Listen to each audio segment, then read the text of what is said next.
കൊല്ലം സ്വദേശിയായ യുവതി ആലപ്പുഴയിലെ ഭർത്തൃവീട്ടിൽ ആത്മഹത്യ ചെയ്തതിൽ പരാതിയുമായി കുടുംബം. ശൂരനാട് സ്വദേശി രേഷ്മയെ കഴിഞ്ഞ ദിവസമാണ് പുന്നപ്രയിലെ ഭർത്തൃവീട്ടിൽ മരിച്ച നിലയിൽ കണ്ടെത്തിയത്. ഭർത്താവും വീട്ടുകാരുമാണ് രേഷ്മയുടെ മരണത്തിന് കാരണക്കാരെന്നാണ് ആരോപണം. എനിക്ക് ജീവിക്കാൻ പറ്റുമെച്ചാ മനസ്സിലാക്കി എത്രയോ പേര് ജീവിക്കും. കാരണം ഇയാളുടെ കൂടെ തന്നെ ഞാൻ സന്തോഷത്തോടെ ജീവിക്കാനുണ്ട്. ഇവര് സമ്മതിക്കത്തില്ല. ഇയാളില്ലാതെ പറ്റത്തില്ല. അതെനിക്ക് 100-150% എനിക്ക് ഉറപ്പാണ്. എനിക്കത് ഭയങ്കര ബുദ്ധിമുട്ട് തന്നെയാണ്. പക്ഷെ എന്നെ വേണ്ടാത്ത ഒരാളോട് ഞാൻ എന്തിനാ ഈ കെഞ്ചി പുറകോട്ട് പോയി യാചിച്ച് സ്നേഹം കണ്ടെത്തുന്നത്? ഭർത്താവിന്റെ ഭാഗത്തു നിന്നുമുണ്ടായ മാനസിക പീഡനങ്ങൾ അച്ഛനോട് രേഷ്മ വിവരിക്കുന്നതാണിത്. 2018 ഏപ്രിൽ 15-നാണ് പുന്നപ്ര സ്വദേശി അജിത്തുമായി രേഷ്മയുടെ വിവാഹം നടന്നത്. വെള്ളിയാഴ്ച രേഷ്മയെ ഭർത്താവിന്റെ വീട്ടിൽ മരിച്ച നിലയിൽ കണ്ടെത്തി.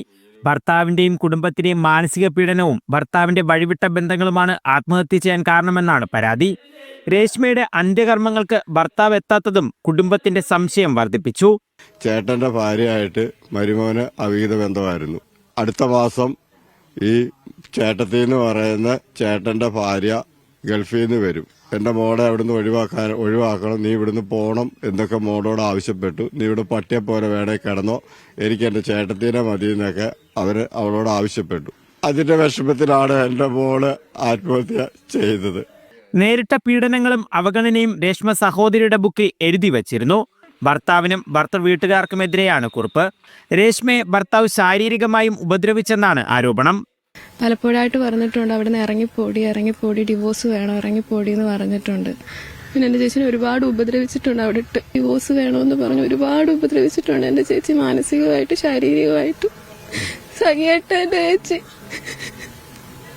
പുന്നപ്ര പോലീസ് ആത്മഹത്യാ കേസാണ് രജിസ്റ്റർ ചെയ്തിട്ടുള്ളത്. കൂടുതൽ തെളിവുകൾ ലഭിച്ച സാഹചര്യത്തിൽ ആത്മഹത്യാ പ്രേരണ കുറ്റവും ഗാർഹിക പീഡന നിരോധന നിയമപ്രകാരവും കേസെടുക്കണമെന്നതാണ് കുടുംബത്തിന്റെ ആവശ്യം. കൊല്ലത്ത് നിന്ന് ലിജോ റോളൻസ്, മീഡിയ 1.